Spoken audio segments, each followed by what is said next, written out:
नमस्कार दोस्तों, मैं मिसेस राज आपका स्वागत करती हूँ मेरे यूट्यूब चैनल पर।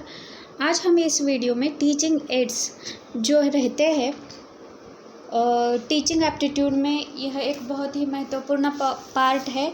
इसे हम टीचिंग सपोर्ट सिस्टम भी कहते हैं। ठीक है दोस्तों, अब यहाँ पर देखिए, जो शिक्षण सहायक सामग्री उसे ही हम टीचिंग एड्स जो कह रहे हैं, उसके संदर्भ में हम इस वीडियो में चर्चा करेंगे दोस्तों।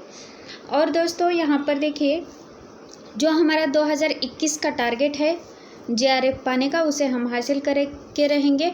और हमारे इस टॉपिक पर जो 5 प्रश्न बनते हैं 10 मार्क्स के लिए, वो भी हमारे क्लियर हो जाएंगे दोस्तों। So let's crack it. और फास्ट रिवीजन के तौर पर कंप्लीट टीचिंग एप्टीट्यूड अभी बहुत जल्द ही ख़त्म होने वाला है। अब मैंने टीचिंग एप्टीट्यूड पर 100 प्रश्नों को डाल दिया है, और जो टीचिंग एप्टीट्यूड पर मुझसे जितना हो सकता है उतने सारे जो ऑब्जेक्टिव्स है, जो MCQs है, मल्टीपल चॉइस क्वेश्चंस, उन सारे क्वेश्चंस को मैं डाल दूंगी दोस्तों। और यह जो सिलेबस मैं पढ़ा रही हूँ अकॉर्डिंग टू न्यू सिलेबस है। मैंने UGC NTA की तरफ से जो नेट और JRF में रखा गया है सिलेबस, उसे देखा है, और महाराष्ट्र सेट एग्ज़ाम में जो सिलेबस रखा है उसे भी देखा है, और कर्नाटक सेट की जो एग्ज़ाम है, इन तीनों सिलेबस को सामने रखकर मैं यह जो कंप्लीट टीचिंग एप्टीट्यूड के जो फास्ट रिवीजन के तौर पर जितना भी कंटेंट मैं आपको प्रोवाइड कर रही हूँ, ये सारा का सारा content according to new syllabus है दोस्तों।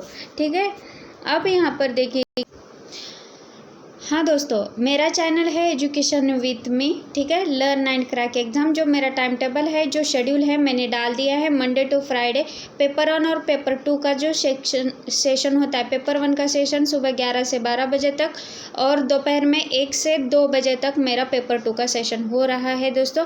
और पेपर 1 और पेपर 2 के जो मोस्ट एक्सपेक्टेड MCQs है, वो रात में 11 से लेकर 12 बजे तक हो रहे हैं। और कंप्लीट जो फास्ट रिवीजन शुरू है कंप्लीट टीचिंग एप्टीट्यूड का, अभी बहुत जल्द ख़त्म हो जाएगा दोस्तों।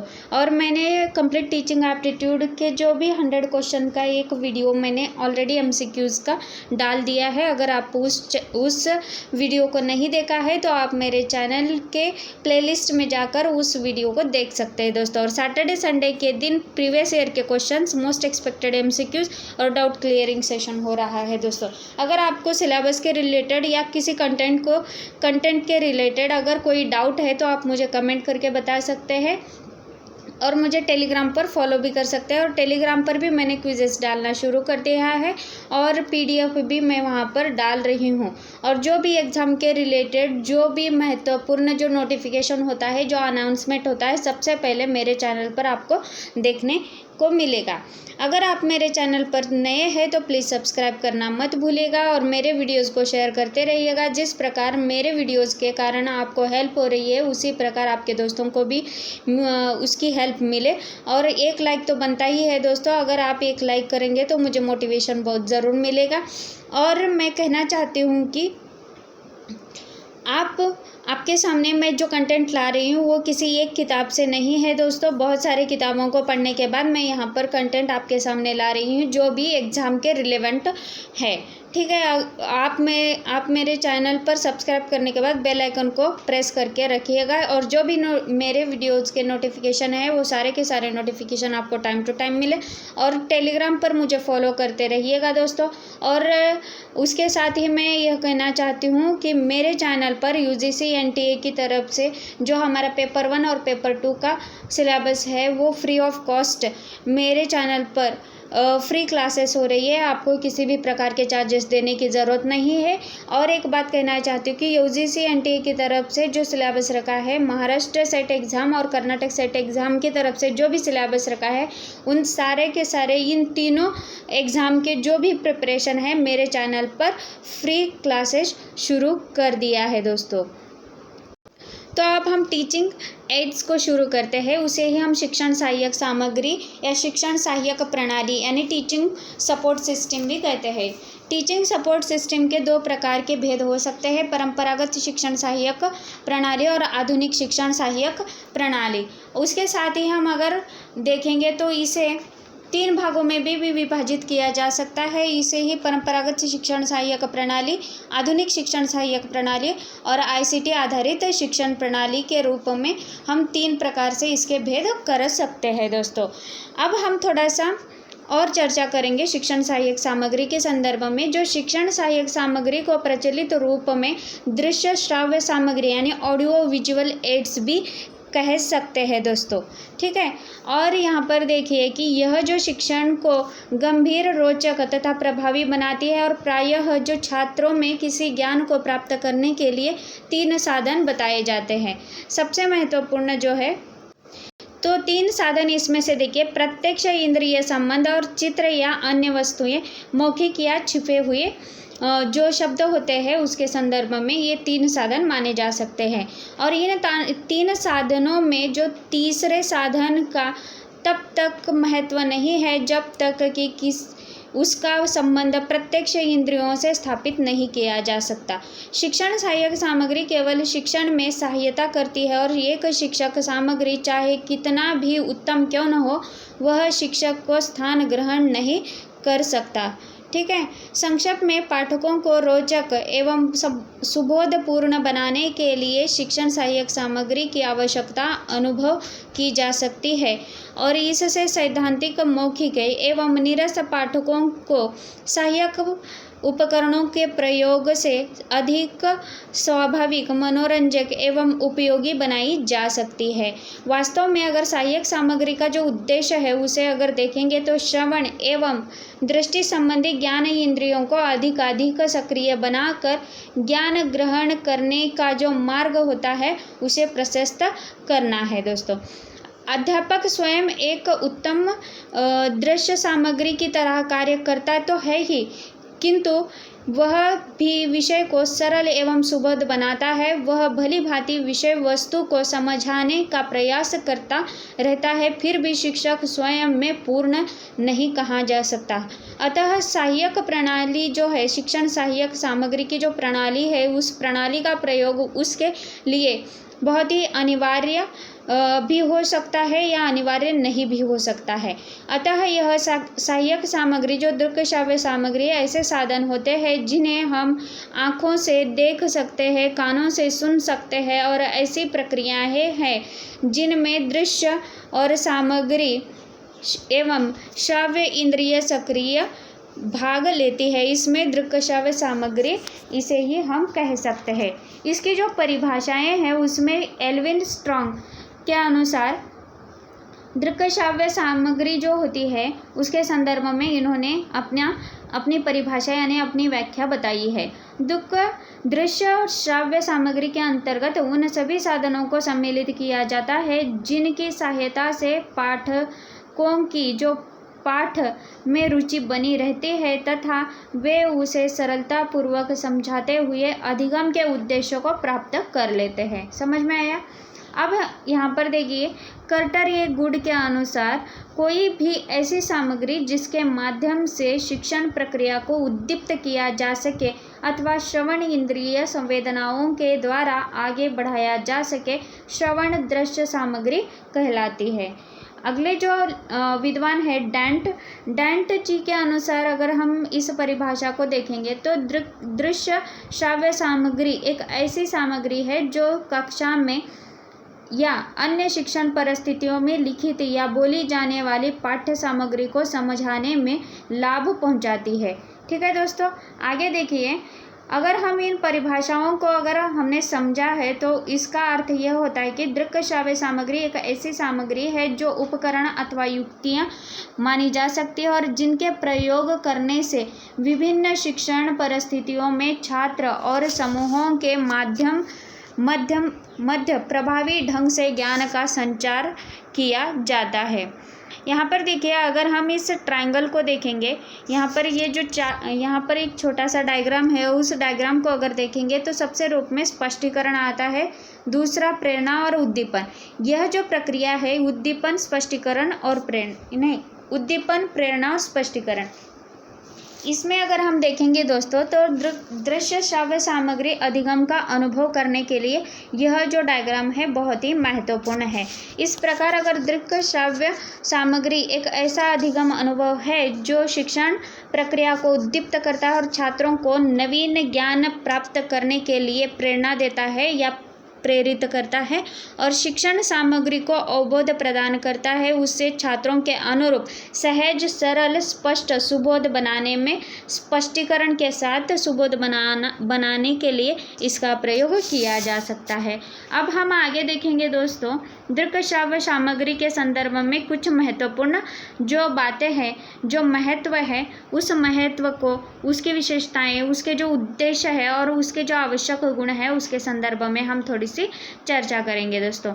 यहाँ पर देखिए सबसे महत्वपूर्ण जो आवश्यकताएं और महत्व, ठीक है, यहाँ पर देखिए आवश्यकता एवं महत्व जो है उसके संदर्भ में हम थोड़ी सी चर्चा करेंगे।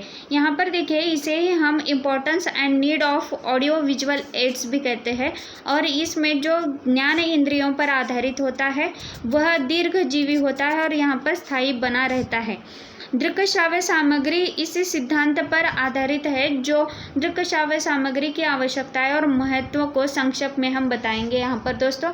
सबसे पहले जो महत्वपूर्ण जो चीज़ें हैं इसमें जो महत्व है यहाँ पर देखिए छात्रों का ध्यान आकर्षण किया जाता है, ठीक है, समय की बचत यहाँ पर होती है, प्रत्यक्ष अनुभव और सिद्धांतों का स्पष्ट ज्ञान, नीरसता की समाप्ति होती है और मित्रतापूर्ण वातावरण जो होता है यहाँ पर देखने को मिलता है। उच्च चिंतन को प्राथमिकता यहाँ पर दी जाती है। दृश्य श्राव्य सामग्री की जो आवश्यकताएं होती है यहाँ पर उसके संदर्भ में हम चर्चा कर रहे हैं। उच्च चिंतन को प्राथमिकता दी जाती है और अनुभव से संबंध पर्याप्त तैयारी के लिए अवसर मिलता है और अनुवृत्ति कार्यक्रम यानी फॉलोअप प्रोग्राम्स यहाँ पर होते हैं। और दृश्य श्राव्य सामग्री की ये जो आवश्यकताएं हैं वो छात्र के लिए, शिक्षक के लिए बहुत ही महत्वपूर्ण है दोस्तों। अगला जो टॉपिक है इसमें देखिए सबसे महत्वपूर्ण अगर हम देखेंगे इसकी जो विशेषताएं हैं, इसकी जो विशेषताएं हैं वो विशेषताएं इस प्रकार है कि स्थायी अधिगम के सहायक होती है, मौखिक भाषण में न्यूनता, ठीक है, मौखिक भाषण में न्यूनता और अनुभवजन्य ज्ञान में उन्नति होती है, समय की यहाँ पर बचत होती है, रुचिकर एवं आकर्षण होता है और यहाँ पर दृश्य श्राव्य सामग्री में नवीनता होती है, वैचारिक प्रवाहशीलता, उत्तम शिक्षण की कुंजी, विभिन्न विधाओं का प्रयोग यहाँ पर किया जाता है दोस्तों, ठीक है, और छात्रों की सक्रियता यहाँ पर निरंतर देखने को मिलती है और वैज्ञानिक अभिवृत्ति का यहाँ पर विकास होने लगता है और सीखने की स्वतंत्रता और जिज्ञासा का प्रभाव प्रत्यक्ष अनुभव के तौर पर हम यहाँ पर देख सकते हैं। उपकरणों के प्रयोग के कारण कौशलों का यहाँ पर विकास होता है और सबसे महत्वपूर्ण जो है ज्ञान इंद्रियों पर आधारित ज्ञान है और उत्तम शिक्षण अधिगम अनुभवों का यहाँ पर समायोजन किया जाता है दोस्तों, ठीक है। आगे देखिए अब यहाँ पर जो इसके उद्देश्य है यानी objectives of audio visual ads के जो ऑब्जेक्टिव्स होते हैं, एक मिनट, हाँ, यहाँ पर उद्देश्य होते हैं, उन उद्देश्यों को हम थोड़ा सा देखेंगे।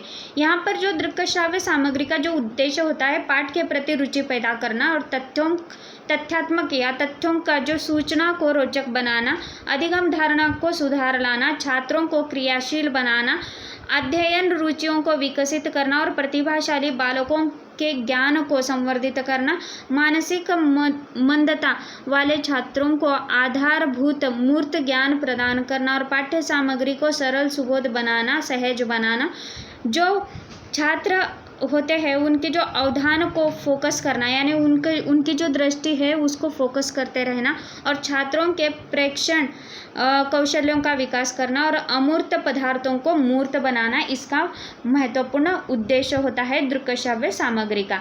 अब अगला जो पॉइंट है आवश्यक जो गुण होते हैं उसमें इन आवश्यक गुणों को इसके आवश्यक जो गुण माने जाते हैं उसके संदर्भ में हम चर्चा करेंगे दोस्तों। इसे ही हम essential qualities of audio visual aids भी कहते हैं और यह एक उत्तम दृश्य श्राव्य सामग्री का गुण माना जा सकता है दोस्तों। यहाँ पर देखिए परिशुद्धता, यह भी इसे ही हम एक्यूरेसी कहते हैं। एक्यूरेसी, संबंधता यानी रिलेवेंसी, यथार्थता यानी रियलिज्म, रोचकता यानी इंटरेस्टिंग, अनुकूलता यानी अडेप्टेबिलिटी, समय की मितव्ययता यानी इकोनॉमी, ठीक है। और सामग्री की जो उपलब्धता होती है यानी अवेलेबिलिटी ऑफ मटेरियल्स, ये सारे के सारे गुण दृक् श्राव्य सामग्री के गुण आवश्यक गुण माने जाते हैं। कौन से? परिशुद्धता, समन्वयता, यथार्थता, रोचकता, अनुकूलता, समय की मितव्ययता और सामग्री की उपलब्धि। समझ में आया दोस्तों? चलिए अगला पॉइंट देखते हैं हम। अब यहाँ पर देखिए दोस्तों कि जो दृक् श्राव्य सामग्री को चयन करते समय कुछ बातों को हमें ध्यान में रखना चाहिए। यहाँ पर देखिए ये टॉपिक मैं बताना चाहती हूँ, और यहाँ पर जो ध्यान रखने के लिए जो बातें हैं इसे ही हम the points to be kept in mind while the setting and audio visual aids भी कह सकते हैं। अब यहाँ पर जो जिन बातों को ध्यान में रखने के लिए कहा है उसमें सबसे पहला जो महत्वपूर्ण जो यहाँ पर ध्यान देने की जो ज़रूरत है, छात्रों की आयु, अनुभव, समझ, ज्ञान की आवश्यकता, ठीक है। और इसमें देखिए विषय वस्तु के प्रकरण के संबंध को भी ध्यान में रखना चाहिए। अधिगम उद्देश्यों के पूर्ति के संबंध को भी हमें यहाँ पर ध्यान में रखना चाहिए। यहाँ पर जो मैं बताना चाहती हूँ वो सबसे महत्वपूर्ण है। इस पर अगर प्रश्न बन सकता है तो 100% बनेगा एग्ज़ाम में। और यहाँ पर देखिए जो छात्रों के वातावरण के अनुकूल होना चाहिए और उचित सामग्री का प्रयोग पर भी हमें ध्यान देना चाहिए। छात्रों की जो रुचि होती है, जागृत करने की जो क्षमता है उस पर हमें ध्यान रखना चाहिए। आवश्यक उपयोग से बचना चाहिए, अनावश्यक जो उपयोग से बचना चाहिए, यानी अनावश्यक किसी भी चीज़ का उपयोग करने से हमें बचना चाहिए। सरलता, सुगमता और उपयुक्त गुणों की पूर्ति करनी चाहिए दोस्तों। और यहाँ पर देखिए उत्तम स्थिति का यहाँ पर प्रयोग करना चाहिए, इसे भी हमें ध्यान में रखना चाहिए। तभी हम इन साधनों का उपयोग कर प्रभावशाली जो शिक्षण होता है उसे हम कर सकते हैं, और प्रभावशाली उपयोग इसका करना चाहिए दोस्तों। आगे हम देखेंगे कि classification of audio visual ads के संदर्भ में, ठीक है दोस्तों। यहाँ पर देखिए classification of audio visual ads के संदर्भ में अगर हम देखेंगे, यहाँ पर देखिए दोस्तों और एक बार बता देती हूँ कि classification of audio visual ads है जो हमारी उपयोगिता के अनुसार हम इसे मतलब डिवाइड कर सकते हैं या टाइप कर सकते हैं। यहाँ पर देखिए पारस्परिक जो सामग्री है, पारस्परिक सामग्री के अंतर्गत श्यामपट्ट, पुस्तकें और पत्र पत्रिकाएँ आती है। दृक् श्राव्य सामग्री के अंतर्गत चार्ट आता है, पोस्टर, प्रतिमान और ग्राफ आते हैं। यांत्रिक सामग्री के अंतर्गत अगर हम देखेंगे रेडियो यानी यंत्र के रिलेटेड यानी कि मशीन के रिलेटेड जो भी सामग्री है उसको देख रहे हैं। रेडियो, टेप रिकॉर्डर, शिक्षण मशीन, प्रोजेक्टर, एपीडायस्कोप और टीवी। अगर हम आगे देखेंगे अन्य सामग्री के अंतर्गत अगर हम देखेंगे, ठीक है, यहाँ पर देखिए फिल्म स्ट्रिप, प्रदर्शन और संग्रहालय, ये जो सारी चीज़ें हैं अन्य सामग्री के अंतर्गत आती है दोस्तों। आगे हम देखेंगे जो बहुत ही महत्वपूर्ण टॉपिक है, ठीक है। अब यहाँ पर देखिए ये भी जो है एडगर डेल यानी शंक्वाकार आरेख या कोन डायग्राम, यहाँ पर देखिए जो डेल संकल्पना है या अनुभव शंकु या कोन ऑफ एक्सपीरियंस हम इसे जो कहते हैं, इस पर मैंने अलग से वीडियो डाल दिया है। अगर आपने उस वीडियो को नहीं देखा है तो दोस्तों आप उस वीडियो को देख लीजिएगा। ये जो डेल कोन है यानी यह जो संकल्पना है डेल संकल्पना, यह एडगर डेल के द्वारा दी गई संकल्पना है। जो इसका जो रिलेशनशिप है ऑडियो विजुअल एड्स के साथ उसके संदर्भ में मैंने पिछले वीडियो में चर्चा कर दी है दोस्तों। अब यहाँ पर अगर और एक बार आप इस चार्ट को या इस डायग्राम को अगर देखेंगे तो आपको समझ में आएगा कि एडगर डेल के अनुसार जो शिक्षण सहायक जो सामग्री है ऑडियो विजुअल जो एड्स है उसे किस प्रकार यानी उसका जो विवेचन किया है वो सारा का सारा विवेचन जो दृक् श्राव्य सामग्री के संदर्भ में किया है दोस्तों। आगे हम देखेंगे सबसे महत्वपूर्ण जो पॉइंट है इसमें श्यामपट्ट का जो प्रयोग किया जाता है यानी उसे ही ब्लैक बोर्ड कह सकते हैं। और ब्लैक बोर्ड के संदर्भ में अगर हम देखेंगे तो सबसे महत्वपूर्ण ब्लैक बोर्ड होता क्या है, ठीक है। जो ब्लैक बोर्ड होता है, ठीक है, वो होता क्या है, अगर हम इसे थोड़ा सा समझने की कोशिश करेंगे। जो ब्लैक बोर्ड है शिक्षक का आईना कहा जा सकता है इसे ही, और शिक्षक के संपूर्ण व्यक्तित्व एवं कृतित्व का परिचायक यह ब्लैक बोर्ड होता है। और यह भारत जैसे देश में एक विशेष जो बहुत ही महत्वपूर्ण और कीमती दृक्श्राव्य सामग्री है, जो बालकों को क्लिष्ट एवं लंबी विषय वस्तु को सरलता एवं सजीवता के साथ संप्रेषित कर सकती है। यहाँ पर देखिए, जो शिक्षक उसका सफलतापूर्वक उपयोग करने में समर्थ हो जाए तो उसके जैसा अच्छा यहाँ पर जो विश्लेषण करने का जो तरीका है वो अन्य किसी दूसरे को नहीं आएगा। अब यहाँ पर देखिए, श्यामपट्ट को जो शिक्षण जगत की देन का जो श्रेय जाता है वो है जेम्स विलियम, ठीक है, जेम्स। यह नाम ध्यान में रखिएगा दोस्तों, कभी भी यहाँ यह जो नाम है आपको पूछ जा सकता है एग्ज़ाम में। जेम्स विलियम जो है उनके अनुसार अगर हम देखेंगे तो यहाँ पर अगर सबसे महत्वपूर्ण जो इसका जो उपयोग होता है, जटिल तथ्यों को स्पष्टीकरण के लिए श्यामपट्ट का प्रयोग किया जाता है। छात्रों के जो प्रमुख बिंदुओं की जो नोट्स देने के लिए इसका प्रयोग होता है। प्रकरण का सारांश लिखने के लिए ब्लैक बोर्ड का यूज़ होता है, यानी श्यामपट्ट का यूज़ होता है। आरेख चित्र समस्या का उल्लेख करने के लिए भी इस श्यामपट्ट का प्रयोग किया जाता है। तिथि, प्रकरण, कक्षा आदि सूचनाएं संप्रेषित करने के लिए इसका प्रयोग होता है।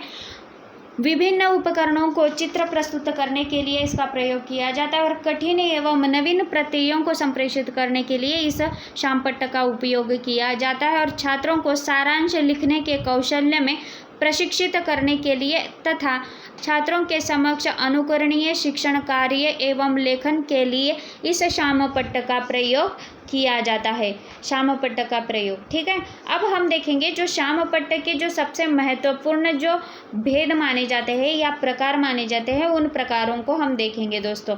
यहाँ पर देखिए, जो सबसे महत्वपूर्ण जो प्रकार है इसमें श्यामपट्ट के जो प्रकार होते हैं, लकड़ी का श्यामपट्ट यानी लकड़ी का बोर्ड भी हो सकता है, सीमेंट का बोर्ड हो सकता है, कांच का श्यामपट्ट यानी कांच का बोर्ड हो सकता है, सनमाइक के श्यामपट्ट हो सकते हैं, चुंबकीय श्यामपट्ट हो सकते हैं, ठीक है, चुंबकीय श्यामपट्ट और लपेट श्यामपट्ट, ठीक है।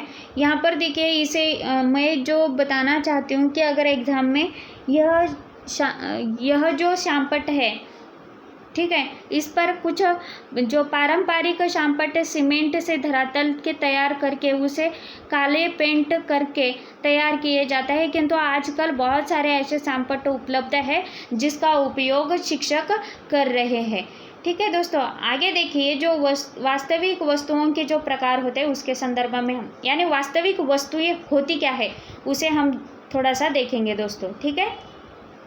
अब यहाँ पर देखिए दोस्तों, और एक यहाँ पर जो ब्लैक बोर्ड के संदर्भ में एक चीज़ बताना रह गया है दोस्तों, जो प्रभावी उपयोग होता है श्यामपट्ट का। एक मिनट, ये जो पॉइंट है ये बहुत ही बड़ा हो चुका है, ठीक है। श्यामपट्ट का जो प्रयोग किया जाता है, प्रभावी उपयोग, ठीक है, प्रभावी उपयोग। इस प्रभावी उपयोगों का थोड़ा सा हम देखेंगे क्योंकि effective use of black board exam में पूछा जा सकता है कि ब्लैक बोर्ड का आप किस प्रकार, निम्न में से अगर 4 ऑप्शन दिए जाते हैं तो आप किस प्रकार उपयोग कर सकते हैं, तो ये आपको पता होना चाहिए। इसके लिए मैं सिर्फ जानकारी के लिए बता रही हूँ दोस्तों। और मेरा वीडियो शुरू से अंत तक देखिएगा, इसे स्किप मत कीजिएगा। अगर स्किप करेंगे तो आपको समझ में नहीं आएगा कि मैं पढ़ाना जो टीचिंग एड्स जो पढ़ा रही हूँ आपको वो समझ में आए, इसलिए मैं बताना चाहती हूँ कि आप यहाँ पर किसी भी प्रकार से आप स्किप मत कीजिएगा, शुरू से लेकर अंत तक ज़रूर देखिएगा दोस्तों। श्यामपट्ट का जो प्रभावी उपयोग शिक्षक अपने गुणों को विकसित करने के लिए करता है दोस्तों। और श्यामपट्ट पर साफ सुथरा, बड़ा अस्वच्छ लिखना चाहिए और ब्लैक बोर्ड पर टालम टोल नीति का पालन न करे, जो भी कार्य करे सुव्यवस्थित एवं शुद्ध करे। श्यामपट्ट कार्य छात्रों के लिए अनुकरणीय एवं प्रशंसनीय होना अनिवार्य है और श्यामपट्ट पर जो कार्य करते समय भी कक्षा से निरंतर मुखातिबिक रहना चाहिए। और यहाँ पर इसका मतलब है कि कक्षा में निरंतरता बनी रहनी चाहिए और श्यामपट्ट पर जो लेखन मुद्रा प्रशंसनीय होनी चाहिए। और चित्रों का जो निर्माण रंगीन चौक यानी जो चाक्स होते हैं उसे हम खड़ू जैसे कह सकते हैं, ठीक है, जो चौक होते हैं उसका प्रयोग सुंदर ढंग से करते आना चाहिए दोस्तों। यहाँ पर देखिए अगर प्रयोग के अंतर्गत अगर हम देखेंगे तो इसका प्रयोग हम effective use of black board के लिए कर सकते हैं शिक्षक के द्वारा, ठीक है दोस्तों। अब यहाँ पर देखिए अगला जो पॉइंट है उसे हम देखेंगे, वास्तविक वस्तुएं होती क्या है। सबसे पहले महत्वपूर्ण इस चीज़ को समझना चाहिए, और वास्तविक जो वस्तुएं होती है उसे ही हम रियल ऑब्जेक्ट्स कहते हैं। और यहाँ पर देखिए जो रियल ऑब्जेक्ट्स होते हैं वो सारे के सारे सजीव साधन हो सकते हैं, ठीक है, सजीव साधन हो सकते हैं या प्रत्यक्ष वस्तुएं भी यहाँ पर हो सकते हैं। यहाँ पर जो प्रकार है इन प्रकारों का अगर आप ध्यान से देखेंगे कि ये सारी की सारी वस्तुएं जो है वास्तविक दिखाई देते हैं, यानी वास्तविक है। सिक्कों का संग्रह अगर हम करेंगे तो वास्तविक रूप से हम सिक्कों को देख सकते हैं। डाक टिकट जो होते हैं यानी डाक के जो टिकट होते हैं उनका अगर संग्रह करेंगे तो ये वास्तविक वस्तुएं हैं। पक्षियों के पंख या नाखूनों का संग्रह ये भी वास्तविक संग्रह है, यानी वास्तविक वस्तुओं का संग्रह है। घोंसलों के नमूने, अगर हम चिड़िया का घोंसला देखेंगे या कौवे का घोंसला देखेंगे या किसी और प्राणी पक्षियों का अगर घोंसला देखेंगे तो हर एक की जो रचना है वो अलग अलग प्रकार की है दोस्तों।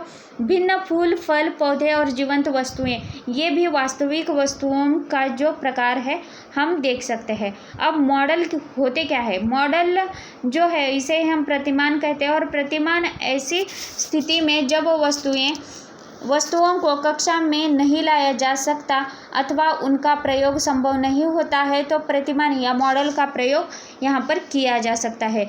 इसमें देखिए स्थिर मॉडल और कार्यात्मक मॉडल ये दो प्रकार के मॉडल है। यहाँ पर देखिए अगर एग्जाम्पल के तौर पर देखेंगे तो पनडुब्बी, पुल, अंटार्कटिका, ओजोन छिद्र, solar cooker, heater, room heater, पानी खींचने का पंप, भौगोलिक परिवर्तन, ज्वालामुखी, कृष्णलीला आदि जैसे ऐसे बहुत सारे उदाहरण हैं। जो मॉडल का अभिप्राय उस वस्तु की नकल या बनावट से है जिसके माध्यम से छात्रों को सही जानकारी प्राप्त कर सके। अब यहाँ पर देखिए जो स्लाइड्स है, ठीक है, स्लाइड्स जो है सबसे महत्वपूर्ण है। इसमें स्लाइड्स के प्रकार हम देखेंगे। स्लाइड्स होते क्या है, स्लाइड्स देखिए यहाँ पर सूक्ष्मदर्शी स्लाइड्स होते हैं और फोटोग्राफिक स्लाइड्स होते हैं दोस्तों। यहाँ पर देखिए दोनों जो स्लाइड्स है इसमें थोड़ा सा अंतर है। जो स्लाइड सूक्ष्म प्राणियों का अध्ययन किया जाता है उन्हें ही सूक्ष्मदर्शी स्लाइड कह सकते हैं। और जो फोटोग्राफिक स्लाइड्स होते हैं ये सारे स्लाइड्स प्लेट द्वारा सावधानीपूर्वक तैयार की जाती है और इनका प्रदर्शन स्लाइड प्रोजेक्टर के द्वारा किया जाता है। और स्लाइड का जो आकार होता है, ठीक है, आकार 35 सेंटीमीटर टू, ठीक है, सेंटीमीटर टू 5 सेंटीमीटर के आकार तक होती है दोस्तों, ठीक है। अब यहाँ पर देखिए अगला जो भाग है फिल्म के जो प्रकार है यानी फिल्म या फिल्म स्ट्रिप के प्रकार है उन्हें हम देखेंगे दोस्तों। यहाँ पर देखिए फिल्म के जो प्रकार है, फिल्म होती क्या है ये जो समझने की जो चीज़ है, आप तो आजकल के स्टूडेंट हो आपको पता ही होगा कि फिल्म क्या है, लेकिन आपको थोड़ी सी जानकारी इसके संदर्भ में होनी चाहिए कि यह एक शिक्षण की प्रभावी एवं मनोरंजनात्मक युक्तियाँ हैं जिनके द्वारा जटिल तथ्य आविष्कारों तथा अन्य सूचनाओं के संदर्भ में प्रदर्शित किया जा सकता है। यहाँ पर जो तथ्यों को प्रत्यक्षात्मकता या प्रत्यक्षात्मक जो ढंग से प्रस्तुत करने का जो माध्यम है वो है फिल्म। और फिल्म स्ट्रिप का जो विकास हुआ है दोस्तों, फिल्म स्ट्रिप, ठीक है, फिल्म, एक मिनट थोड़ा सा यहाँ पर क्लियर करके बता देती हूँ, ठीक है। फिल्म जो स्ट्रिप होती है उसका जो विकास है 1920 यानी 1920 में इसका विकास हो चुका है दोस्तों फिल्म स्ट्रिप का। और इन फिल्म स्ट्रिप को प्रदर्शित करने के लिए प्रोजेक्टर की आवश्यकता होती है। समझ में आया दोस्तों। अब हम देखेंगे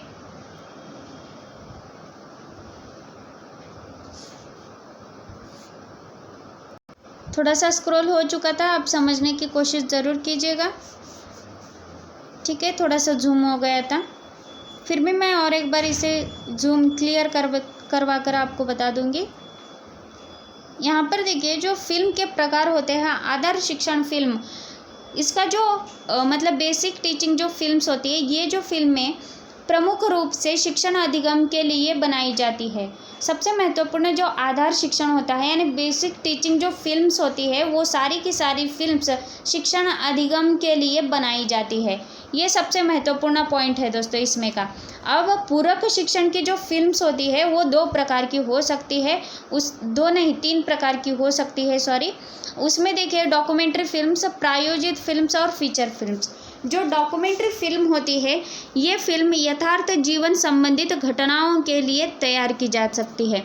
यहाँ पर देखिए ये जो डॉक्यूमेंट्री फिल्म होती है, यहाँ पर देखिए किसी विशिष्ट व्यक्ति की जो जीवन के संदर्भ में यानी उसके जीवन की जो यथार्थता हो चुकी है या जीवन के संदर्भ में या उनके व्यक्तित्व और कृतित्व के संदर्भ में जितने भी फिल्म्स बनाई जाती है वो डॉक्यूमेंट्री फिल्म के अंतर्गत आती है। जैसे कि यहाँ पर देखिए नेताजी सुभाष चंद्र जी के बोस पर भी फिल्म बनी है, डॉक्यूमेंट्री फिल्म है। नेहरू जी के जीवन पर भी फिल्म बनी है, महात्मा गांधी जी के जीवन पर फिल्म बनी है। ऐसे बहुत से ऐसे व्यक्ति हो चुके हैं, उनके ऊपर फिल्म बनी है दोस्तों। अब हम देखेंगे कि प्रायोजित फिल्म यानी स्पॉन्सर्ड जो फिल्म्स होती है वो किस प्रकार की होती है। ठीक है, यहाँ पर देखिए जो दूसरा जो टाइप है पूरक शिक्षण फिल्म का यानी सप्लीमेंट्री टीचिंग फिल्म हम इसे कहते हैं, उसमें देखिए कि प्रायोजित फिल्म होती क्या है, ये किसी घटनाक्रम को संपूर्णता से अभिव्यक्त करती है और किसी कथानक विशेष के लिए तैयार की जा सकती है। यहाँ पर देखिए जो स्पॉन्सर्ड फिल्म है, एयरलिफ्ट आपने मूवी देखी होंगी, नीरजा आपने देखी होंगी, या गुंजन सक्सेना जो आपने आज की फिल्म है जो गुंजन सक्सेना है, वो भी यह भी एक घटनाक्रम को संपूर्णता से अभिव्यक्त करने वाली एक कथानक विशेष के लिए तैयार की गई फिल्म है दोस्तों। अगली जो फिल्म है फीचर फिल्म, इसे ही हम फीचर फिल्म कहते हैं और यहाँ पर देखिए ये किसी सामाजिक कथानक पर आधारित होती है और शिक्षाप्रद संदेश देती है।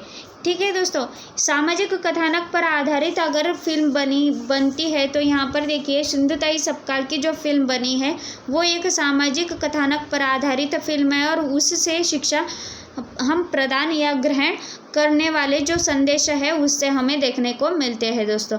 ऐसे बहुत सारी फिल्म्स हैं, मैं यही नहीं बताना चाहती हूँ कि यही एक मतलब जो मैं फिल्म्स बता रही हूँ वही फिल्म्स इसके अंतर्गत आती है। ऐसे बहुत सारी फिल्म्स हैं जो हर एक फिल्म अलग अलग क्षेत्र में अलग अलग टाइप के अंतर्गत हमें देखने को मिलती है दोस्तों। आगे हम देखेंगे जो ग्राफ, चार्ट और मानचित्र, ग्लोब एवं रेखाचित्र होते हैं उसको हम थोड़ा सा देखेंगे दोस्तों। अब चार्ट के जो प्रकार है, सबसे महत्वपूर्ण चार्ट यानी चार्ट जो होते हैं, जब यहाँ पर देखिए ये सारी जो सामग्री है बिंदुओं को ध्यान में रखकर हमें देखना चाहिए कि जो टाइप्स ऑफ चार्ट है, जो चार्ट के प्रकार है उसमें जो सबसे महत्वपूर्ण है, ठीक है, समय का चार्ट होता है, ग्राफिक चार्ट होता है, तालिका चार्ट, चित्र चार्ट या फ्लो चार्ट, उसे प्रवाह चार्ट भी कह सकते हैं, संगठनात्मक चार्ट और वृद्धि चार्ट। ये सारे के सारे चार्ट्स बहुत ही महत्वपूर्ण है। और समय चार्ट है उसे ही टाइम चार्ट कहते हैं। और यह जो पहला चार्ट है, यहाँ पर देखिए जो पहला चार्ट है, ठीक है, ऐतिहासिक तिथियों तथा कालक्रम निर्धारण के लिए इस चार्ट का प्रयोग किया जाता है दोस्तों। ठीक है, ग्राफिक चार्ट का जो प्रयोग होता है सांख्यिकी के आंकड़ों की प्रस्तुति के लिए होता है। तालिका चार्ट यानी टैबुलर चार्ट जो होते हैं क्रमबद्ध ढंग से किसी घटना या प्रक्रिया आदि के पदों को प्रस्तुत करने के लिए इस चार्ट का प्रयोग किया जाता है। और चित्र चार्ट है, ठीक है, चित्र चार्ट जो होते हैं, चित्र चार्ट के अंतर्गत अगर हम देखेंगे तो विभिन्न प्रकार के जीव जंतु या अन्य किसी प्रकार के जो चित्रों की जो प्रस्तुति के लिए इस चित्र चार्ट का प्रयोग होता है, चित्र चार्ट का। ठीक है, यहाँ पर देखिए चित्र चार्ट। अब हम देखेंगे कि संगठनात्मक चार्ट होता क्या है, कि इसमें देखिए ऑर्गेनाइजेशनल चार्ट हम इसे कह सकते हैं। विभिन्न प्रकार के जो प्रबंधनों एवं उनकी जो संरचना प्रदर्शित करने के लिए इस चार्ट का प्रयोग होता है। और वृद्धि चार्ट, इसे ग्रोथ चार्ट कह सकते हैं। और जीवंत जंतुओं, बाल विकास या आर्थिक सामाजिक वृद्धियों का प्रदर्शन करने के लिए इस चार्ट का प्रयोग किया जाता है। अब यहाँ पर देखिए जो फ्लो चार्ट है,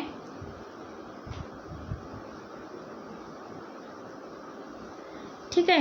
फ्लो चार्ट है, यह जो फ्लो चार्ट है यानी इसे ही हम प्रवाह चार्ट भी कह सकते हैं। यहाँ पर देखिए किसी प्रक्रिया या वर्गीकरण या संप्रत्ययों को स्पष्ट करने के लिए इस चार्ट का प्रयोग किया जाता है दोस्तों।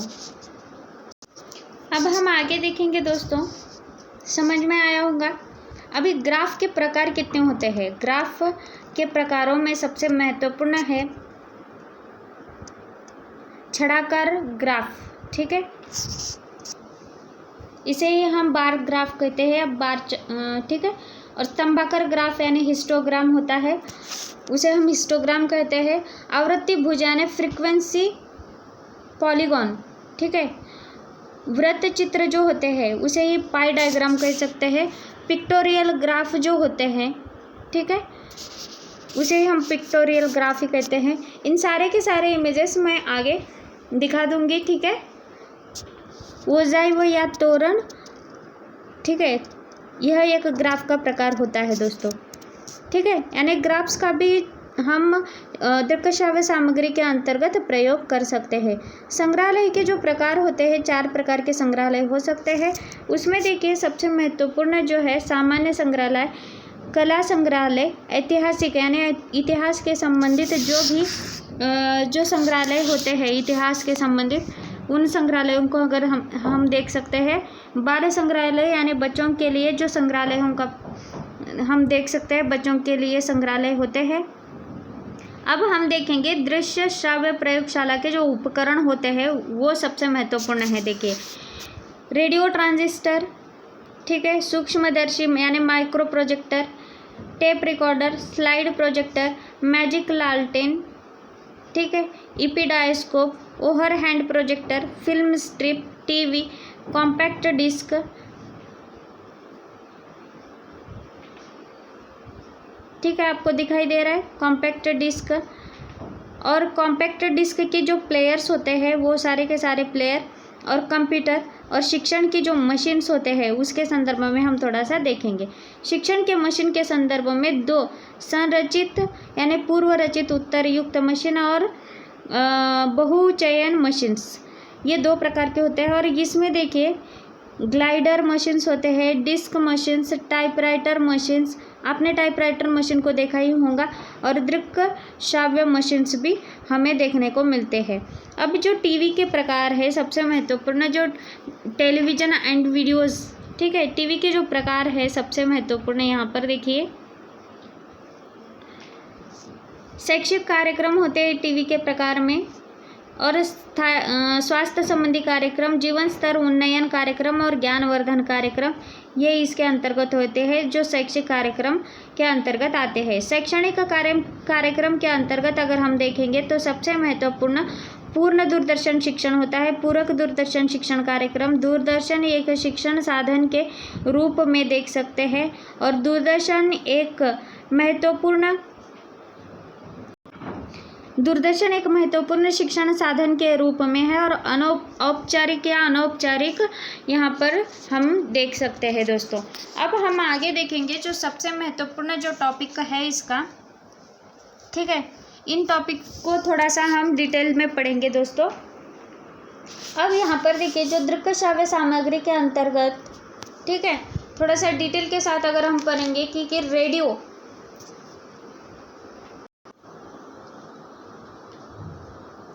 अब रेडियो के संदर्भ में हम थोड़ी सी चर्चा करेंगे दोस्तों, ठीक है। यह एक शिक्षा का महत्वपूर्ण उपकरण माना जाता है, और वर्तमान में नवीन यंत्रों के रहते इसके प्रयोग में कमी अवश्य पाई है, और किंतु ग्रामीण अंचलों में आज भी यह प्रभावशाली है। इसका सन 1936 में आकाशवाणी के तहत पहला समाचार बुलेटिन प्रसारण हुआ है। सन 1936 पहला समाचार बुलेटिन प्रसारण हुआ। ये सारे के सारे तथ्य आपको ध्यान में रखने हैं। और 1936 में 1936 में रेडियो पर स्कूल प्रसारण सबसे पहले कलकत्ता रेडियो स्टेशन से किया गया, और इसी वर्ष भारतीय state broadcasting service all India radio बन गई। 1957 यानी 1957 में विविध भारती की शुरुआत हुई थी दोस्तों। कौन सा? 1957, ठीक है। 1957 में विविध भारती की शुरुआत हुई थी। अब हम आगे देखेंगे टेप रिकॉर्डर। ठीक है, टेप रिकॉर्डर के संदर्भ में कुछ महत्वपूर्ण बातें। टेप रिकॉर्डर यह जो है एक माध्यम है, किसी प्रकरण की विषय वस्तु, वार्ता आदि को आवश्यकता अनुसार कक्षा में प्रस्तुत किया जा सकता है। इसका प्रयोग निदानात्मक एवं उपचारात्मक शिक्षण में उपयोगी सिद्ध है। यानी डिडक्टिव और इंडक्टिव नहीं, डिडक्टिव इंडक्टिव नहीं, तो रेमेडियल और जो डायग्नोस्टिक जो शिक्षण होता है उसके अंतर्गत इसका प्रयोग हम किया जा सकता है दोस्तों। अगला है देखिए ग्रामोफोन और लिंग्वाफोन। इसे हम यहाँ पर देखेंगे कि सबसे महत्वपूर्ण जो दो तथ्य इसमें है कि रेडियो की भांति ही यह एक शिक्षण का प्राचीन माध्यम है और वर्तमान में इसका प्रयोग कम ही देखने को मिलता है और इसके माध्यम से छात्रों के अशुद्ध उच्चारणों को शुद्ध करने में काफ़ी मदद होती है। ठीक है, ग्रामोफोन और लिंग्वाफोन। आगे हम देखेंगे जो चार्ट है, चार्ट के संदर्भ में हमने देखा है। ठीक है, चार्ट जब किसी वस्तु के प्रतिमान उपलब्ध, यहाँ पर देखिए, यहाँ पर है चार्ट। ठीक है, जो प्रतिमान जो होते हैं उपलब्ध ना हो तो चार्ट, ग्राफ इत्यादि शिक्षण के लिए उपयोगी साबित हो सकते हैं और चार्ट के माध्यम से वांछित पाठ्य पुस्तक या पाठ्य वस्तु या सूचना को आकर्षित तरीके से छात्रों तक पहुंचाया जा सकता है दोस्तों। ठीक है, समझ में आया। और इसमें देखिए समय की बचत होती है और विद्यार्थियों को इसको बनाने की प्रक्रिया से कुछ सीखते हैं और एक चार्ट में एक ही उद्देश्य हो तो अच्छा है ताकि स्पष्टता बनी रहती है। अब मानचित्र, उसे हम मैप्स एवं ग्लोब भी कहते हैं और इसके संदर्भ में हम थोड़ी सी चर्चा करेंगे कि जो मानचित्र होते हैं। ठीक है, यहाँ पर देखिए मानचित्र, ठीक है, दिखाई दे रहा है मानचित्र, मैंने हाईलाइट कर दिया है दोस्तों। यहाँ पर देखिए कि इसका प्रयोग किसी भी जगह की उचित भौगोलिक स्थिति, एक स्थान से दूसरे स्थान की दूरी, क्षेत्रफल यानी एरिया इत्यादि जानने के लिए किया जाता है और यह उपयुक्त स्केल के अनुसार बने होते हैं। नक्शे के माध्यम से छात्र जलवायु, प्रकृति, मौसम तथा पर्यावरण जैसे विषयों को सरलता से समझ सकते हैं और मानचित्र बनाना और उनके अध्ययन को मानचित्रण कला कहा जा सकता है या कहते हैं। मानचित्र सपाट सतह के लिए होते हैं और इसलिए 2 आयामी जबकि उसका 3 आयामी लघु रूपांतर ग्लोब कहा जा सकता है। और उदाहरण के तौर पर अगर हम देखेंगे तो पृथ्वी का ग्लोब। ठीक है, अब प्रतिमान क्या होते हैं? ठीक है, प्रतिमान मॉडल्स होते हैं और मॉडल्स को हमने पहले भी देखा है दोस्तों। यहाँ पर देखिए मॉडल्स। ठीक है, जब किसी कारणवश प्रत्यक्ष वस्तुओं का उपयोग संभव नहीं हो पाता है तब छात्रों को कक्षा में उन वस्तुओं के प्रतिमान या मॉडल दिखाए जाते हैं। ये प्रतिमान वास्तविक वस्तुओं से मिलते हुए होने चाहिए जिससे कि छात्रों के मन में वस्तु का वास्तविक चित्र बना रहे और शिक्षक को विभिन्न प्रकार के पौधों, पत्तियों और पुष्पों के प्रतिमान तथा जंतुओं के आंतरिक अंगों के प्रतिमान का प्रत्यक्ष वस्तुओं की भांति प्रयोग करना चाहिए। जैसे कि वास्तविक वस्तुओं को मैंने पहले ही बताया है, ये सारे के सारे जो वास्तविक वस्तुएं होती है उनके जो मानचित्र होते हैं या मॉडल्स होते हैं वो छात्रों को दिखाए जा सकते हैं। अभी मन मानचित्रण, यहाँ पर देखिए जो और एक 2-3 प्रकार है, जो कंसेप्ट है वो अलग अलग प्रकार के हैं, उसे हम थोड़ा सा आगे देखेंगे दोस्तों। ठीक है, यहाँ पर देखिए दोस्तों हम और एक टॉपिक बताना चाहते हैं कि ऑडियो विजुअल एड्स के जो साधन होते हैं उसके जो लाभ और उसके जो दोष होते हैं उन दोषों को देखेंगे। ठीक है, मैं यहाँ पर डाल देती हूँ ऑडियो विजुअल जो सामग्री होती है उसके। ठीक है, मेरिट्स एंड डिमेरिट्स। अब हम पहले मेरिट्स को देखेंगे, बाद में डिमेरिट्स को देखेंगे।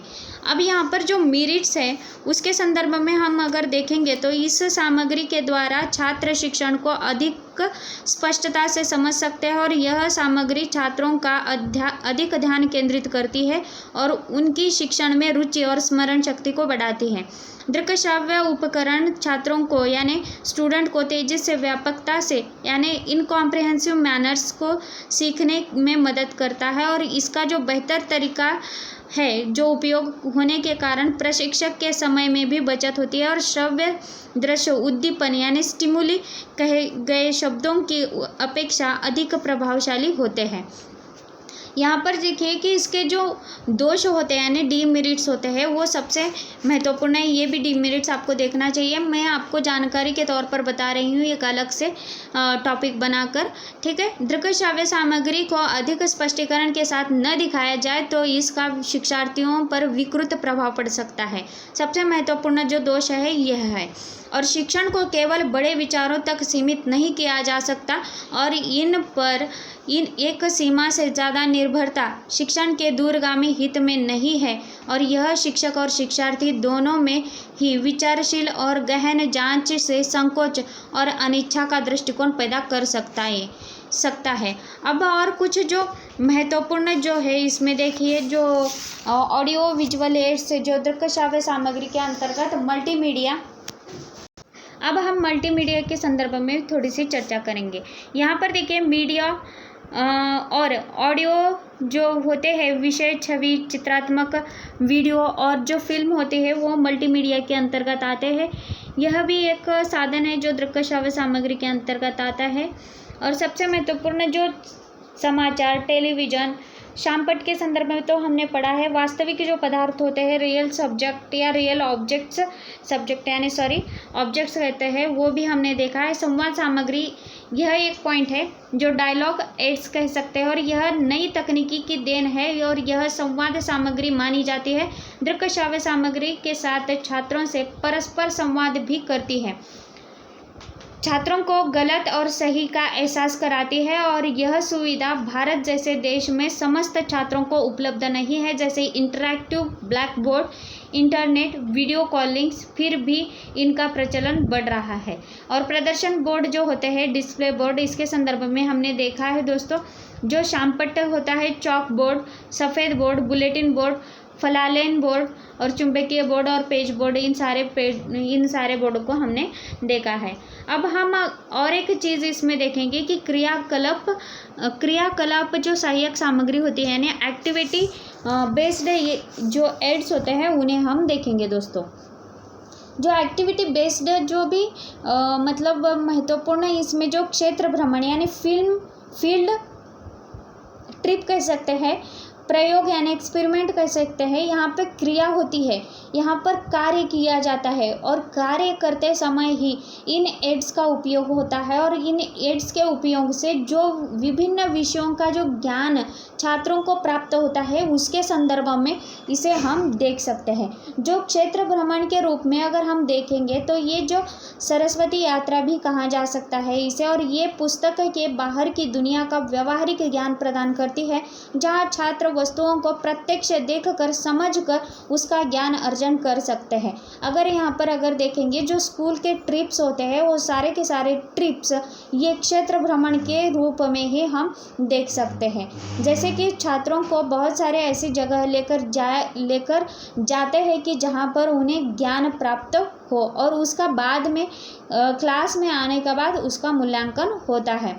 प्रयोग यानी एक्सपेरिमेंट के दौर पर अगर हम देखेंगे तो विज्ञान के विषय में जो एक्सपेरिमेंट का प्रयोग किया जाता है ज्ञान प्राप्त करने के लिए, उसे हम इसके अंतर्गत देख सकते हैं। नाटक यानी ड्रामेटिक्स और शिक्षण मशीनें जो होती है, मैंने शिक्षण मशीनों के बारे में भी पहले ही बताया है, यानी टीचिंग मशीन्स होते हैं वो सारे के सारे मशीन्स आमतौर पर अगर क्रमबद्ध रूप में शिक्षण मशीनों का प्रयोग विषयों में जो उपयोगिता होती है उसे जानने के लिए, यानी जैसे कि गणित के लिए अगर हम देखेंगे तो कैलकुलेटर का यूज़ होता है, यानी वह भी एक शिक्षण की मशीन है जो उसके द्वारा हम अपने प्रॉब्लम्स को या अपने जो भी महत्वपूर्ण जो हमारे प्रश्न होते हैं उसको छुड़ाने के लिए उसका उपयोग करते हैं। और यहाँ पर हम देख सकते हैं कि जो सबसे महत्वपूर्ण जो 2-3 पॉइंट है वो हो चुके हैं दोस्तों। अब जब हम शिक्षण सामग्री को जो चयन करने को जो प्रभावित करने वाले कारक तत्व होते हैं वो 3 कारक तत्व यहाँ पर माने जाते हैं जो अधिक प्रभावी परिणाम प्राप्त करने के लिए उपयुक्त है। उसमें देखिए उपयुक्त सहायक सामग्री का चयन करना और चयनित सहायक सामग्री का यहाँ पर उपयुक्त संयोजन और उचित क्रम में सहायक सामग्री का उपयोग यहाँ पर किया जाता है। सबसे महत्वपूर्ण इसमें जो एक तथ्य है, जो दृश्य श्राव्य सहायक सामग्री को एकल या संयोजन में उपयोग किया जाता है, जिससे शिक्षार्थियों का ध्यान निम्नलिखित कारकों पर केंद्रित किया जा सकता है। शिक्षण सहायक सामग्री में जो यहाँ पर 6 कारक है जो बहुत ही महत्वपूर्ण है। शिक्षार्थियों का स्वभाव, ठीक है। दूसरा है शिक्षार्थियों की जो संख्या होती है, यहाँ पर जो शिक्षार्थियों की संख्या 30 से अधिक हो तो एक वीडियो या व्हाइट बोर्ड का उपयोग प्रभावी ढंग से नहीं किया जा सकता। इंटरनेट के द्वारा बड़ी संख्या में शिक्षार्थियों को संलग्न किया जा सकता है। जैसे कि मैं यहाँ पर ऑनलाइन जो क्लासेस ले रही हूँ, ये बहुत सारे विद्यार्थियों को एक ही समय में जोड़ने का कार्य करता है। शिक्षण के जो उद्देश्य होते हैं, यहाँ पर देखिए 2 उद्देश्य है जो महत्वपूर्ण है, सोच या ज्ञान और दृष्टिकोण या अनुभूति, यानी उसे ही हम फीलिंग कह सकते हैं। विषय वस्तु का जो स्वभाव है यहाँ पर अधिक कठिन या अज्ञात होता है, तो दृश्य श्राव्य सामग्री का उपयोग कर इसे सहज और सरल बनाया जा सकता है। सहायक सामग्री की जो उपलब्धता होती है उसके संदर्भ में हम थोड़ा सा देखेंगे। यह भी एक कारक है। शिक्षार्थी को बेहतर शिक्षा देने के लिए इन सारे सहायक सामग्री की जो उपलब्धता होती है उसका उपयोग कर हम शिक्षण को सहज और सरल रूप दे सकते हैं और उसे ग्रहण कर सकते हैं। अब अंत में अगर हम देखेंगे कि तो अपेक्षित जो मूल्य होता है उसके संदर्भ में यह भी एक कारक तत्व है। प्रभावी सहायक सामग्री अधिक महंगी होनी चाहिए। दृश्य श्राव्य सहायक सामग्री के चयन एवं उपयोग पर खर्च होने वाली राशि पर भी ध्यान दिया जाना चाहिए। अब हमने अब तक जो सबसे महत्वपूर्ण जो पॉइंट्स को देखा है दोस्तों, उन पॉइंट्स में ये सारे के सारे टीचिंग एड पर जितने भी एड्स पर जितने भी प्रश्न बन सकते हैं वो सारे के सारे आपके क्लियर हो जाएंगे दोस्तों। अब हम थोड़ी सी और चर्चा करेंगे दोस्तों, ठीक है। टीचिंग सपोर्ट सिस्टम इसके 3 भाग होते हैं, परंपरागत, आधुनिक और आईसीटी आधारित, ठीक है। अब आधुनिक यानी ट्रेडिशनल टीचिंग सपोर्ट में इसमें देखिए कि थोड़ी सी चर्चा करेंगे जो आपको समझ में आनी चाहिए कि परंपरागत सहायक प्रणाली में परंपरागत सहायक सामग्री का उपयोग होता है और इसमें वर्तमान की तुलना में निम्न स्तर की सहायक सामग्री पाई जाती है।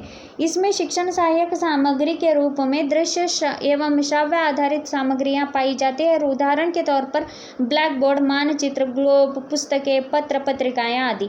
परंपरागत शिक्षण प्रणाली में शिक्षण कौशल्य तथा शिक्षण के विषय विस्तृत न होकर संकीर्ण एवं निम्न स्तर के पाए जा सकते हैं और परंपरागत शिक्षण प्रणाली में बौद्धिकता का विकास अपेक्षाकृत कम होता है और शिक्षक एवं शिक्षार्थी प्रत्यक्ष रूप से संवाद व तर्क वितर्क कर समस्याओं का समाधान करते हैं और शिक्षण उपदेशात्मक निर्देशात्मक तथ्यों पर आधारित होता है।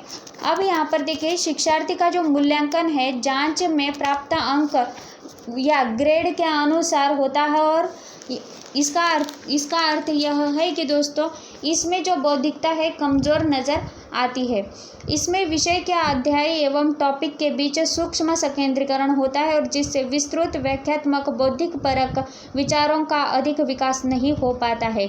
शिक्षण बदलाव की ओर अधिक प्रगतिशील नहीं होता है और वर्तमान समय में अधिक आधारित होता है। अब हम दूसरा देखेंगे कि आधुनिक शिक्षण सहायक प्रणाली, इसे ही हम मॉडर्न टीचिंग सपोर्ट भी कहते हैं। इसमें देखिए आधुनिक शिक्षण सहायक प्रणाली में उन्नत शिक्षण सामग्री तथा उच्च शिक्षण कौशल्य पाए जाते हैं और इसमें शिक्षण सहायक सामग्री श्रव्य दृश्य तथा श्राव्य दृश्य आधारित सहायक सामग्रियाँ दिखाई देती है। इसमें देखिए श्रव्य सहायक सामग्रियों में रेडियो, ग्रामोफोन, लिंगोफोन, टेप रिकॉर्ड। दृश्य सहायक सामग्री में वास्तविक वस्तुएं, चित्र, प्रारूप तथा नमूने, उसे ही हम मॉडल कहते हैं। रेखा चित्र तथा खाके, मानचित्र तथा globe, chart, graph, flannel board, bulletin board, flash board, magnetic board, poster, slide, छायाचित्र, मूक फिल्म, चित्र विस्तार यंत्र और जादुई लालटेन। ये सारी की सारी चीज़ें दृश्य सहायक सामग्री में आती है। और दृक् श्राव्य सामग्री में चलचित्र, दूरदर्शन, समाचार संबंधी फिल्म, वीडियो टेप, रेडियो, ध्वनि से रिकॉर्डेड जो ध्वनि होती है उसके संदर्भित मुद्रित सामग्रियाँ इसके अंतर्गत आती है।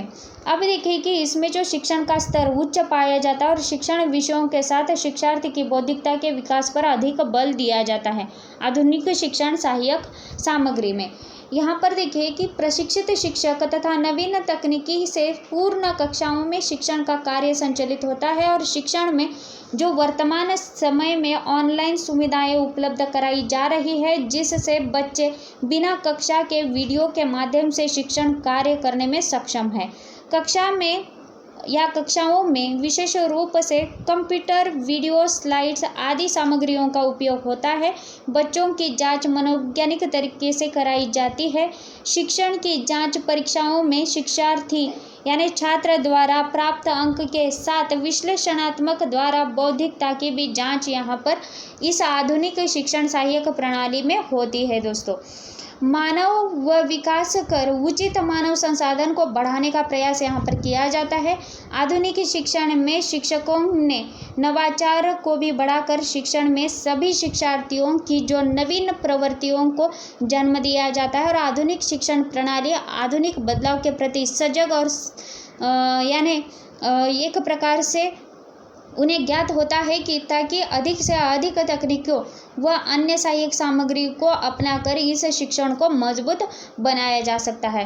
तात्पर्य यह है कि जो आधुनिक शिक्षण सहायक प्रणाली शिक्षक, शिक्षार्थी और शैक्षिक वातावरण सभी दृष्टियों से महत्वपूर्ण है। दोस्तों, अब हम देखेंगे कि आईसीटी आधारित जो सपोर्टेड सिस्टम यानी आईसीटी आधारित शिक्षण प्रणाली जो होती है उसके संदर्भ में हम थोड़ी सी चर्चा करेंगे। दोस्तों, सूचना एवं संचार प्रौद्योगिकी, इसे ही हम इंफॉर्मेशन एंड कम्युनिकेशन टेक्नोलॉजी कहते हैं, ठीक है, इसे ही हम आईसीटी भी कहते हैं। यह एक व्यापक क्षेत्र है जिसमें सूचना के संचार के लिए सभी प्रकार की प्रौद्योगिकी समाहित है और यहाँ पर radio, television, cell phone, computer आदि के अनुप्रयोग यानी प्रयोग से सूचना प्रसारण करते हैं। मैं भी यहाँ पर ऑनलाइन क्लासेस लेकर आपको सूचना प्रदान कर रही हूँ। यह उच्च शिक्षा में शैक्षिक अवसरों को विस्तृत करने और उच्च शिक्षा के क्षेत्र में उल्लेखनीय विकास एवं शिक्षा की गुणवत्ता बढ़ाने के लिए महत्वपूर्ण साधन है। इससे अगर दूरवर्ती स्थानों में पढ़ाई की गुणवत्ता भी बढ़ाई जा सकती है और उच्च शिक्षा के संस्थानों में अधिक पारदर्शिता प्रणाली लाने से शिक्षण की प्रक्रियाओं और अनुपालन में मापदंडों को मजबूती मिलने की संभावना होती है। यहाँ पर छात्रों के प्रदर्शन, नियुक्ति, वेबसाइट एनालिटिक्स और ब्रांड के ऑडिट के लिए सोशल मीडिया मैट्रिक्स के विश्लेषण के प्रयोग में सहायता होती है। यह उपग्रह और अन्य माध्यमों द्वारा पाठ्यक्रम वितरण के साथ दूरस्थ शिक्षा सुविधाजनक बनाने में सहायक है। इसके माध्यम से ई लर्निंग और दूरस्थ शिक्षा कार्यक्रमों में ऑनलाइन शिक्षा के माध्यम से शिक्षण अधिक रोचक और आसान हो जाता है। यानी शिक्षक जब जो पढ़ाना चाहते हैं वो रोचक और आसानी से पढ़ाएंगे तो छात्रों में समझ में आएगा। दोस्तों, और इसके माध्यम से शिक्षण को इंटरनेट तथा वर्ल्ड वाइड वेब यानी WWW के माध्यम से शिक्षार्थी तक पहुंचाने में मदद मिलती है। यह शैक्षणिक संस्था के दिन प्रतिदिन प्रशासनिक गतिविधियों को आसान तथा पारदर्शी तरीके से नियंत्रित तथा समन्वय के साथ निगरानी करने में सहायक है। यह जो उच्च शिक्षण संस्थानों में पंजीकरण, नामकरण या नामांकन, पाठ्यक्रम आवंटन, उपस्थिति की निगरानी आदि की जानकारियाँ उपलब्ध कराने में सहायक है। तो तात्पर्य यह है कि दोस्तों, अध्यापन के दौरान जो पाठ्य सामग्री को समझाते समय शिक्षक जिन सामग्रियों का प्रयोग करता है वह सहायक सामग्री कहलाती है। किंतु आधुनिक शिक्षण प्रणाली में जो सहायक सामग्री के संबंध में कई नवविचार या नवाचार हुए हैं जिनकी सहायता से अध्ययन को रोचक व प्रभावपूर्ण बनाया जा सकता है। इन सामग्रियों के द्वारा सीखा ज्ञान न केवल छात्रों में उत्साह जागृत करता है वरन लंबे समय तक स्मृति पटल पर अंकित रह सकता है। सहायक सामग्रियों के प्रयोग के समय शिक्षक भी अपने अध्यापन के प्रति उत्साहित रहते हैं और परिणाम स्वरूप कक्षा का वातावरण सदैव सकारात्मक बना रहता है। कार्टर ये गुण के अनुसार मैंने पहले ही उनकी डेफिनेशन बता दी है दोस्तों, फिर और एक बार बताती हूँ कि कोई भी ऐसी सामग्री जिसके माध्यम से शिक्षण प्रक्रिया को उद्दीप्त किया जा सके अथवा श्रवण इंद्रिय संवेदनाओं के द्वारा आगे बढ़ाया जा सके वह शिक्षण सहायक सामग्री कहलाती है दोस्तों। तो आपको मैं कहना चाहती हूँ कि आपको ये दोनों के दोनों पॉइंट आपको समझ में आए ही होंगे दोस्तों। तो थैंक यू सो मच दोस्तों मेरा वीडियो शुरू से अंत तक देखने के लिए। मेरा चैनल है education with me, learn and crack exam, success आपको 100% मिलेगा। It's a exam time, here's a big good luck wish to you my all students. और अगर आप मेरे चैनल पर नए हैं तो प्लीज़ सब्सक्राइब करना मत भूलिएगा, मेरे वीडियोस को शेयर कीजिएगा और लाइक तो बनता ही है दोस्तों, ठीक है, लाइक तो बनता ही है। और press the bell icon because of मेरे वीडियोस के नोटिफिकेशन आपको टाइम टू टाइम मिले। और टेलीग्राम पर मुझे फॉलो करते रहेगा। और सबसे महत्वपूर्ण मैं यहाँ पर बताना चाहती हूँ कि जो टेलीग्राम पर क्विजेस और जो मैं वीडियोस बना रही हूँ उसके पीडीएफ मैं वहाँ पर डाल रही हूँ, आप वहाँ पर जाकर उन सारे पीडीएफ्स को डाउनलोड कर सकते हैं दोस्तों। अब हम आगे के वीडियो में कुछ बचे हुए जो कंटेंट है, जो माइक्रो टीचिंग, ठीक है, माइंड मैपिंग हो या कंसेप्ट मैपिंग या डिफ्रेंशिएटेड इंस्ट्रक्शंस या ब्लेंडेड लर्निंग, ये कुछ ऐसे पॉइंट्स है जो आपको समझ में आने चाहिए और आपको इसकी जानकारी होनी चाहिए। उसके ऊपर एक लास्ट वीडियो मैं बना रही हूँ दोस्तों। और ऑफलाइन ऑनलाइन बनाम शिक्षण, जो शिक्षण की जो ठीक है, ऑनलाइन शिक्षण है या ऑफलाइन शिक्षण है, उन दोनों मेथड्स को हम देखकर इस जो टॉपिक है complete teaching aptitude first revision के तौर पर हमने कंप्लीट कर दिया है दोस्तों। आगे हम जो भी पढ़ाएंगे इसके ऊपर मैंने पहले ही 100 क्वेश्चंस का एक वीडियो डाल दिया है और इस पर जितने MCQs बनते हैं उन सारे के सारे MCQs के वीडियोस मैं आपको प्रोवाइड करते रहूँगी। तो इसलिए दोस्तों आप मेरे चैनल को सब्सक्राइब कीजिएगा, शेयर भी कीजिएगा मेरे वीडियोस को, और लाइक तो बनता ही है दोस्तों। अगर आपको किसी कंटेंट पर किसी कंटेंट पर या किसी टॉपिक पर आपको वीडियो बनाकर चाहिए या PDF चाहिए तो आप मुझे कमेंट भी कर सकते हैं और टेलीग्राम पर फॉलो करते रहिएगा। और इसमें कोई दोहराई वाली बात नहीं है दोस्तों, आप 100% मेरे साथ, आपको बहुत सारी किताबों को पुट्टा टोलने की ज़रूरत नहीं है। अगर आपने मेरे वीडियोस को देखे होंगे तो आपको 100% इस बार सक्सेस मिलकर रहेगा। तो ठीक है दोस्तों, टाटा बाय बाय और सी यू अगेन अगले वीडियो तक। धन्यवाद।